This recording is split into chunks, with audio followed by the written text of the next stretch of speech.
Welcome to the NFL Talking Heads Fantasy Football Podcast Show. Here are your hosts, Jeff Carrier and Seth Lull.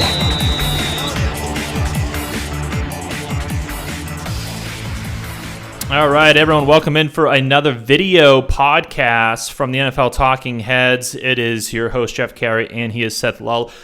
Back for another part of our rookie draft breakdown series. This video, we're going to be covering DeAndre Swift, Georgia running back. I believe the consensus first, overall rated running back in the NFL draft, projected with a late first, early second round draft pick. Seth and I are going to be breaking down a couple tapes of film with DeAndre Swift, just kind of giving our insight in terms of what we see, and then a little bit on the projection side as it relates to fantasy. So Seth, why don't we jump in with the scouting profile of DeAndre Swift, his size, 40 time, and anything else that our viewers should be aware of before watching the tape.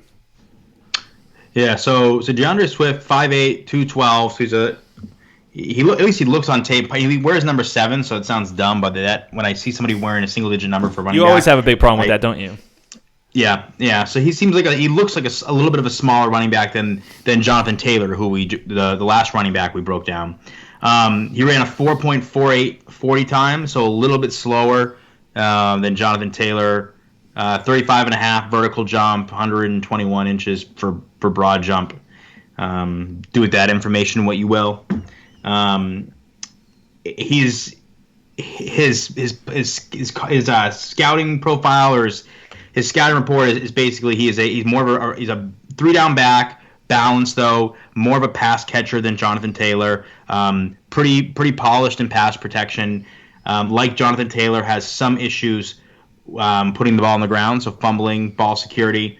Lacks a little bit of a home run burst, so the thing on him is he's really quick, but not necessarily possessing that top end home run speed, if you will. So that's about it. You want to jump into the tape? Yeah, just any quick initial thoughts since we've watched a little bit here before we get into this. I thought when I watched DeAndre Swift, I saw a little bit more of a straight line runner. Not someone that kind of ran people over and moved the pile. We're going to watch a couple different tapes, one that we haven't seen. So those are my initial quick initial hits, and we're going to break it down further. But if you have any quick initial hits, that'd be good, and I'll load up the video. Yeah, well, comparing him to Jonathan Taylor, he doesn't seem to have this. He's physical, he'll initiate contact a lot of times. He looks for contact, but he's not moving people. He's not necessarily moving defenders. He's not always falling forward. He's not getting hit backwards, but he'll run into a defender and then he gets tackled. So he's clearly not big enough or as big and physical as somebody like a Jonathan Taylor. When I looked at the film, I didn't see a ton of him lacking a lot of speed. He looks quicker on tape than Jonathan Taylor. Maybe not top end speed once he gets going, but in terms of bouncing at the outside in space, he seems very quick. He seems very fast on tape, but he looks like he possesses a lot less feel, a lot less creativity when he runs than Jonathan Taylor, if that makes any sense. So to your point of being more north-south running in a straight line, he doesn't seem to be throwing as many moves as Jonathan Taylor or making as many people miss.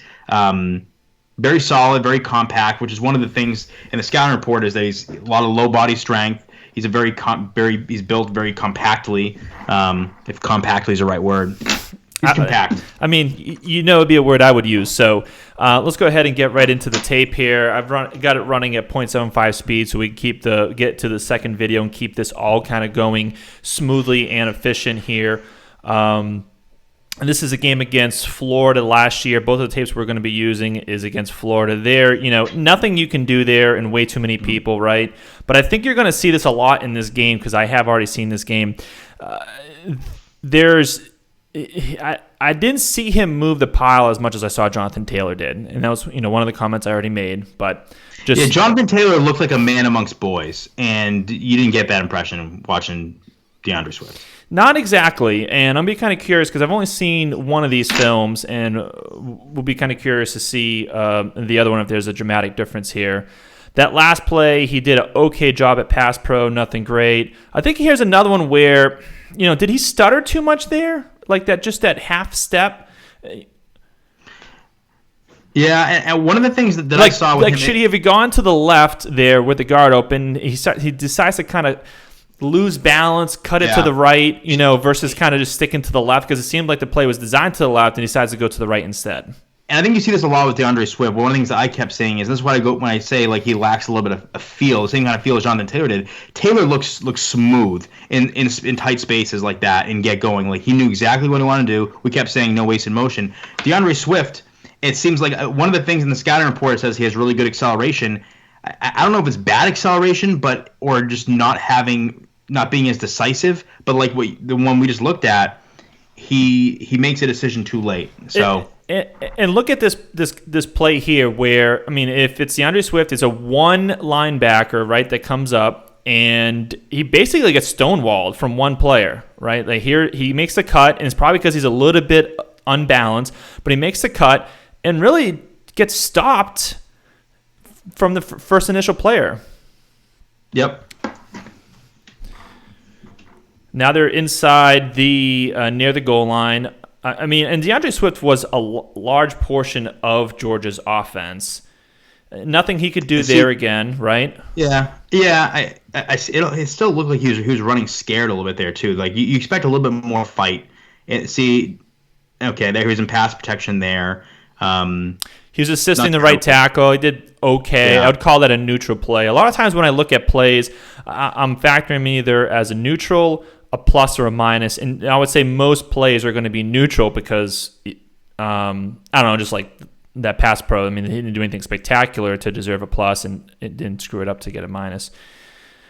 Again, I don't know if there's something that I'm missing or there's just nothing there, but it just seemed like maybe there should have been something better here. You see this? Maybe the hole closes too quickly. He stutters again before he gets to the line of scrimmage, right? He does this stutter thing right there, and then he just... You know how sometimes when you watch certain running backs and it always seems like they run into the people? I felt a little bit like that in this game. Yeah, and it was the opposite. We kept saying no wasted motion with Jonathan Taylor. It seems like there's a lot more wasted motion, and he's working a lot harder than Jonathan Taylor. And I want to look at... Because this play was great right here. This pass block pickup right here was a great job by him. This was a great job. That is NFL pro, pass pro right there. That's going to obviously help get him on the field a lot quicker. And this goes into why a lot of scouts think he's a 3-down back. And landing spot's going to be crucial for DeAndre Swift, like it is for a lot of running backs. But the fact that he can be a 3-down back and he possesses a lot of that polished pass protection is going to bode well for him. Yep. Here he cuts into the hole nice, but I don't know if it's just because Jonathan Taylor was playing lesser competition or if it's just Jonathan Taylor. But Jonathan Taylor found a way to fall forward a lot, even if it was two defenders against him. Here's a pass route. He seems to do fine in terms of getting open. That's a bad throw from Jake Fromm. Jake Fromm's not exactly my favorite quarterback. Seemed to do fine, though, in the route running. That's the type of stuff that you want to see. Yep. Right? Is that what you're going to say? Yeah. He absorbed the contact and then fell forward over the defender. And I just want to remind everyone, too, we're watching this in .75 speed. All right, so rewind that. So I believe I saw this. That was another good pickup from him. Yeah, here, all by himself, too. Yep. Yeah, see that? Buying Jake Fromm enough time to get rid of this ball for the first And if Jake Fromm was a little better quarterback, he would have most likely have stepped up, inside the block of DeAndre Swift. But needless to say, it was still a nice pass pro pickup. When someone is at this level of pass pro already, because the college game is not the NFL, they're not asked to pass pro as much. especially in one-on-one situations, and blitz pickups are just different. It's just a different game. So when a running back is at this level already, it's definitely going to catch a lot of NFL scouts. See, that was a good run right there. That was a good choice to cut back to the inside. He did that after he picked up the first down, was able to get a few extra yards. Yep. And you see him bounce a lot to the outside, much more than he did. And see, that was a great move in traffic. This is I think my favorite run of the entire game, because he made people move. And if you're going to be an NFL running back, you have to at some point make certain plays look easy, right? Like you have to whoop. You could say all day that's a bad tackle, which I love to say a lot in college. But when it comes to being a pro running back or pro any kind of player, you need to dominate at the college level, and you need to make simple plays like that last play, the long one, look easy. Yeah, and even like when you get tackled, making it look like it's harder for them to bring you down, even if you're not breaking the tackle. Yep, like that one. Making that first person miss, going down forward for the extra yard or so. See, a lot of plays like this. Now this one, he got to the outside because it's college. I don't know if he gets to the outside in the pros. And that got called back with a holding penalty. Yeah, that one got called back. But nonetheless to say, even though this was a holding play, nonetheless to say. If you're making up words, I'm making up words. Okay. Yeah, I mean, in college you have to get to the outside. And so that was one of those plays where the holding call definitely contributed to the run. Sure. It wasn't one. So. Yeah, I mean, and those are the runs that I don't put too much stock into, because it looks nice. It's much sexier than him picking up the blitzes on those pass pro plays. There's a similar play. They went back to the same thing. He does it.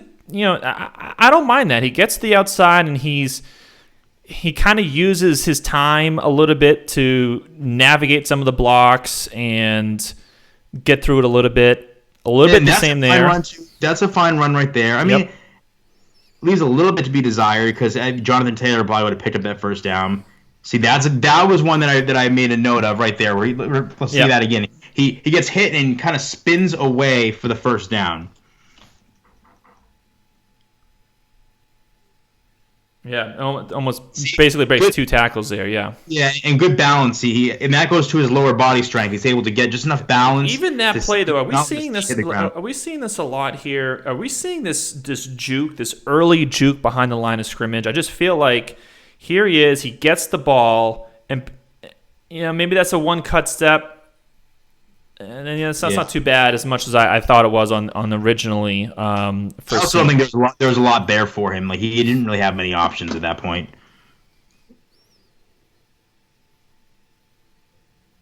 I mean, he dragged two defenders an extra 2 or 3 yards.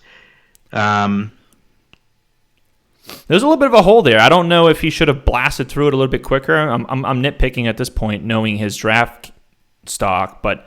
But both those last two plays were good. Got through the hole quickly. I like that. Making something out of nothing, that goes a long way. Keeping you on the field and so forth. Let's take a look at that play here, because that was, I think, maybe another gigantic pass pro. Yep, let me rewind this even a little further here. He picks up this person right from the middle and undercuts his knees and takes him out. This is a blitz pickup, right? So there's a middle linebacker too coming at him. So middle linebacker going downhill. He's obviously has to. He reads the right protection, as in he's got the mic, and takes him out completely out of the play. And Jake Fromm's able to stay in there and then make a play. That's what the NFL is right there. The game of inches. Picking up that blitz, holding on to the ball for an extra half a second, and making that pass.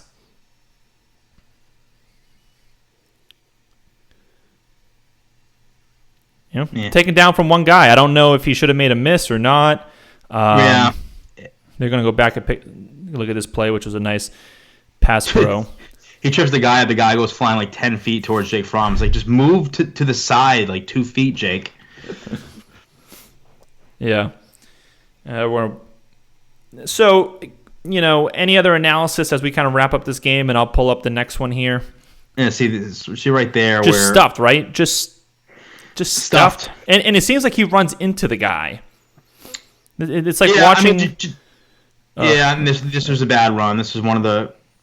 Oh, so this was. I was thinking one of the Texas. But that is a bad one because you're not gonna ever usually make that up in the NFL, right? Like that's gonna be a negative yardage play in the NFL. Yeah, I think comparing to Jonathan Taylor's vision seemed a lot better. He didn't get brought down by one defender, it seemed like, ever. Never got brought down by arm tackles. One defender was always falling forward. Just played with much greater feel. Seems like he had more tools in his arsenal. I don't know. Yeah, we're gonna break. A lot to be desired. We're gonna break this down because obviously Jonathan Taylor, we liked running, but not as much on the other categories when it came to pass pro and receiving. And the pass pro, the one thing for Swift is he looks really good. I watched the Texas A&M game. He had a couple of really good blitz pickups in that game as well. And the thing with these college teams is they really don't throw to these running backs, do they? It's kind of mind-boggling. When you have a running back that's as talented as Swift or Taylor, and as quick as they are, even little simple screens that just are not really attempted a whole lot. What happened there? Doesn't it look like there's so much more to be desired on that play? Yeah, it seems like I think you said at one point. Looks like he's looking for contact. This. Maybe there's a guy right here, and I know everyone can kind of see my cursor, but I mean, it goes down maybe before. Does he get tripped? I guess he must have got tripped. Clearly. Oh, I guess it was a designed play for him not to block him to catch it, and that is what that is. See. And not much happened there, but you can kind of see just off that one play, he catches the ball and quickly turns around the field, which is the big thing for running backs in the receiving game. Is right now the screen to the other side and can't get away from that guy. And that's not his fault. That's not his fault. No, and some of these are play designs, right? Like Georgia might need to do a better play designing, or just that play didn't work out as well as they had practiced. And see right there, right? So he kind of drags the guy, I guess, a yard at the end, but he gets bottled up once the defender gets their arms around him. He's kind of bottled up. He's kind of done. It's just. Where was he on that play? Let me go back here. I think I missed him on that play. Oh, pass block. He kind of runs through the guy, then it goes through the line of scrimmage and tries to double back. So not too great of a job there, but it was a quick pass play. Here's a misdirection. So nothing really involved here for DeAndre Swift. And one thing, though, I will say that is going to be different than the next person we record in a video is the usage of DeAndre Swift. And I don't think this can be understated, just like pass pro. And that was a nice catch, too, leaking out of the backfield for a pass. He is using the shotgun. He's using the pistol, and more importantly, he's used underneath center as the back. The quarterback is underneath center, and he's the lone back in the backfield from a single back formation. And so he's got a lot of experience in all various different formations. Yep. And that's the kind of stuff you want to see right there. That's what I would call very college-esque type tackling, but if you're going to be a stud running back, that should be the type of stuff that you're kind of creating because your talent level is so much higher than some of the other competitors. Great throw. That was a good throw by Fromm right there. And of course, we're watching some of the better teams because I think that's the way you really need to look at some of these teams. You don't want to watch Georgia play Southern Alabama or some of these other teams. Breaking through that, see, that's a great run right there. He was fast enough to get through. Rushing off the arm tackles, and just the arm tackles really didn't even slow him down or knock him off balance. Yep. Play action there. I mean, oh my gosh. That's why you don't throw to that guy. They learned their lesson there. We're not watching that guy's film, that's for sure. Yep. Running into 20 defenders. I mean. Yep. Yeah.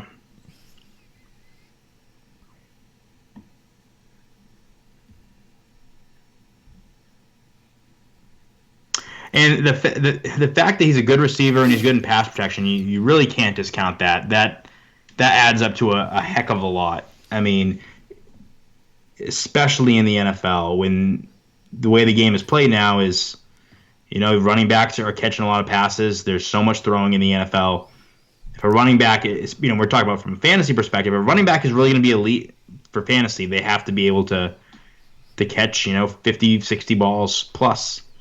Yeah. That's a good that's a good run, but then he gets brought down really easily. I know. I totally agree. The first guy he makes miss is such a easy thing to overlook, but it was right there, like very quick move right there. And then you kind of just hope, all right, so play it through. And the guy's coming in on him. I mean, and it's a defensive line, and he already shook one guy, so he's a little a little unbalanced. Good throw by Fromm again. I like Fromm. I'm a Fromm guy. Yeah, not me. See, while he made those people miss, I'm just going, I don't know, was that too college-esque? Yeah, I think you can take it from the tackling on a case-by-case basis. Sometimes it's like bad tackling, we got to discard it. In the NFL, that won't happen. And sometimes, yes, it's bad tackling, but he also took advantage of it. Right. He didn't really do too much on that last play where he's... Yeah, he just kind of he was a little flat-footed, and this one was way wide open. But he's a type of any running back was. He took 2 hits and this is a much better game. This is a much better game for him than Florida. And that's why it's important to watch obviously more than one tape. I mean, it's going to be difficult for these nice catch. See, these are the things that you can keep a defense honest by. Let's watch that again, because it isn't just the catch; it's how quickly can they get into run after the catch mode. And running backs that aren't good in the passing game struggle with that. They'll catch the ball; they'll take too long to brace, to recover, and to get going. All right, so let it play through. Yeah, no. The thing I wanted to point out here too is he is looking back at the quarterback before he's even hit the line of scrimmage, right? So it looks like he's very well aware of what the play design is to potentially drop it off to him quickly, carries it in, and is upfield with the move. He has this almost knee-jerk reaction, almost nonstop, but he does it so well. But, he cuts upfield and makes 2 people miss and really even a third as he goes out. And those are the types of plays I would love to see a lot more in both college and the NFL, to be honest. It's not that they don't necessarily try it. It's they never use their main back with it, right? It took a while before Zeke started catching over 50 balls, like we discussed in our last video. And for fantasy, somebody like Swift has much more upside than somebody like Jonathan Taylor if Jonathan Taylor isn't a good receiver and struggles in pass protection, because he won't be able to stay on the field. And especially in PPR leagues, these catches add up. He'll be on the field more often, especially if he goes to a good offense. He has much more options available to him. Would it make sense? And here's a run. Oh, look at that! Wow, we got to rewatch this. I don't know if he could pull this off in the NFL, but against some running back, watch this route by DeAndre Swift. He's out here. He's going to come up here. He's going to do a little looky-loo, and then Oh, did you see that? Yeah. I mean, just broke the guy's ankles. That was nice. It was a triple move. Pretending he was going to the outside, spun away, went to the inside, and then ended up eventually cutting back to the outside again towards the sideline. So what I was about to say before that last one was... That was a good run, too. He picked up an extra few yards at the end there. I think on the surface... And I want to get ahead of ourselves with our rankings and as we do more analysis, but that was a nice cutback. Yeah, there we go. Some of the kind of physical freakness types of plays you're looking for in a college game. What I'm trying to get to here as more of these plays happen is it would kind of seem like almost like you said, and I don't know how we just leaked out of that. Terrible tackling this game. Yeah. This is really bad. It would seem like Jonathan Taylor can be a better runner on more teams, but DeAndre Swift can find himself on the field potentially more on several more teams. And depending on his team he gets drafted by, if he gets drafted by a much better offense that has like Kansas City, for example. Like Kansas City is going to have more running holes than if you go over to, I don't know, pick a team, Detroit, So what I'm trying to get at is DeAndre Swift kind of inclined to the type of running team in the running team's history in offense beforehand, or can he elevate it himself? Yeah, I think he has more upside. I think the margin for error is much less with him than it would be for somebody like Jonathan Taylor. Jonathan Taylor is going to have to be a heavy volume guy. But it's tough because it's hard to know how heavily do you weigh all the pass catching stuff, because we saw Dave Montgomery, who was supposed to be a pretty good pass catcher in college, right? He goes to Chicago and wasn't involved at all in the passing game because they had Tariq Cohen there. So, does Swift go to a team that has another running back who, like for example, if he went to KC and they have Damian Williams, who's catching a lot of the passes, because a lot of his value comes in the pass protection, the pass catching side of the offense. So he would have to go to a team that's willing to cut him loose. Yeah, Swift can find himself in a much better third down back who could still get utilized in the red zone, almost the way that Kamara does. His touches are very impactful. They're pass catching. And DeAndre Swift is, I would say, probably a much better running back than Alvin Kamara, at least coming out of college. Let's get to our pro comps. My pro comp is Tevin Coleman. Is one of the names that came to mind. Straight line kind of guy. I didn't necessarily see him burn the world on fire when it came to his running game. And I know some people might be completely disagreeing with me here, but I don't know. That was my name. I think he has much better intangibles than Jonathan Taylor does on the surface.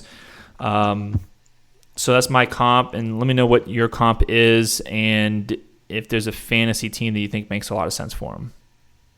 Well, so I'm as somebody who had the number one pick in Dynasty, and I traded it. I am crossing my fingers he does not go to the Chiefs, and you're gonna hear us mention a lot of the same teams. Yeah, because there are several for fantasy, which is what we care about. Like KC and Tampa are two great teams, and then Miami for the reasons we mentioned. So those three teams still hold true. My comp is LaShawn McCoy. I think he is now. LaShawn McCoy is a little bit more shiftier, right? More shiftier, more elusive.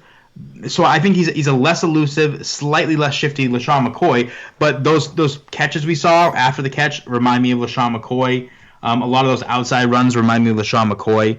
I see a lot of LaShawn McCoy. I don't think he's quite on LaShawn McCoy's level in terms of athleticism, elusiveness, shiftiness, whatever you want to call it. But I think I would say he's a poor man's LaShawn McCoy. Okay. Well, there we have it. That is the breakdown for DeAndre Swift, Georgia running back, rookie draft profile for everyone's rookie draft picks, dynasty leagues, and upcoming season.